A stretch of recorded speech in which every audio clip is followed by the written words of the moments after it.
I know is of interest to everybody. Before 1994, the South African economy was battling. Unemployment was very high, inflation reached alarming levels, balance of payment unstable due to economic sanctions, and lack of foreign direct investment. The new government was faced with an enormous task of introducing new working economic policies with a central objective of creating better conditions for the nation. Despite the good intentions, the legacy of apartheid remains entrenched. Joining us now is Dr Azar Jammine. He is the Chief Economist at Econometrix to chat a little bit more about this. Good to have you. Welcome to Morning Live. Thank you, Leanne. All right. Now, we talk about 1994. We're here in the year 2013. You know, in your opinion, how have things changed? What's it looking like to you economically? Certainly, the economic growth rate improved after 1994.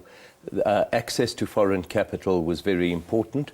What this has resulted in, more than anything, is that the correlation between the fortunes of the South African economy and the fortunes of the world economy have increased enormously. In fact, if you were to look at a graph between the two, you would see how South Africa just follows the rest of the world incredibly closely. And this is an important point that I keep making to people who keep focusing on domestic issues, domestic politics as being the overriding factor. And I say no. Yeah. Look at this graph and you see that it's what happens overseas that is now impacting more than anything on us. Yeah. All right. Now, let's look at two policies, from the Reconstruction and Development Program, that's RDP, to the new growth path. What categorizes each of these different policies? There are different nuances with each of them. You first had the Macroeconomic Research Group, MERG, prior to 1994, preparing the way for the ANC to take office. The Reconstruction and Development Program was all about developing and building and trying to get infrastructural projects off the ground. But it didn't really seem to work. It was a very vague kind of policy. And so in 1996, the Rand came under a lot of pressure. And people said, what's South Africa's economic policy? And there wasn't any. And so the government reasonably hastily put together what was known as the Growth, Employment and Redistribution, or GEAR policy, which focused on trying to get government debt down through fiscal discipline and encouraging wage restraint and entrepreneurship.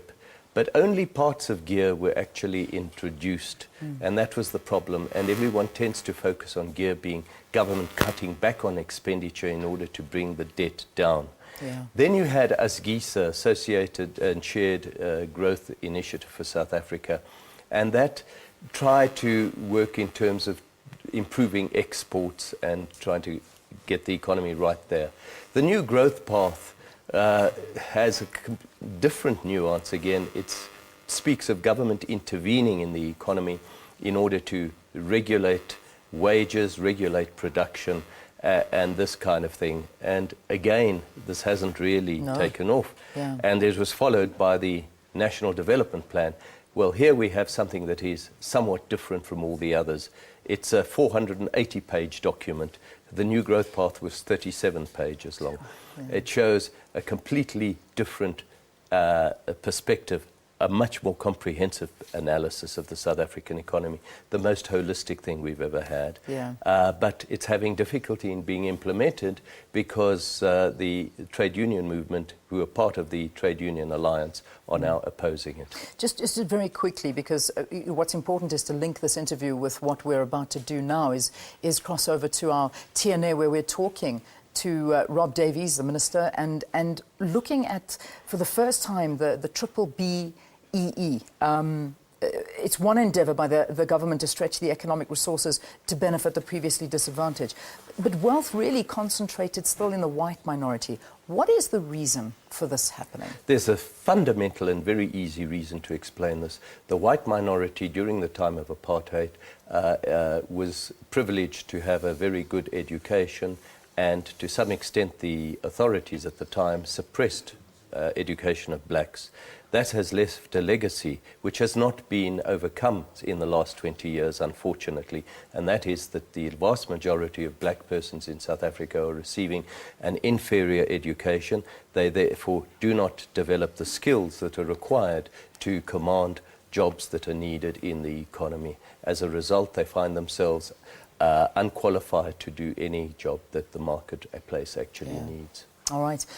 I wish we had more time. We don't, but thank you very much for talking to us and giving us your views here on Morning Live. Dr Azar Jammine, Chief Economist at Econometrix.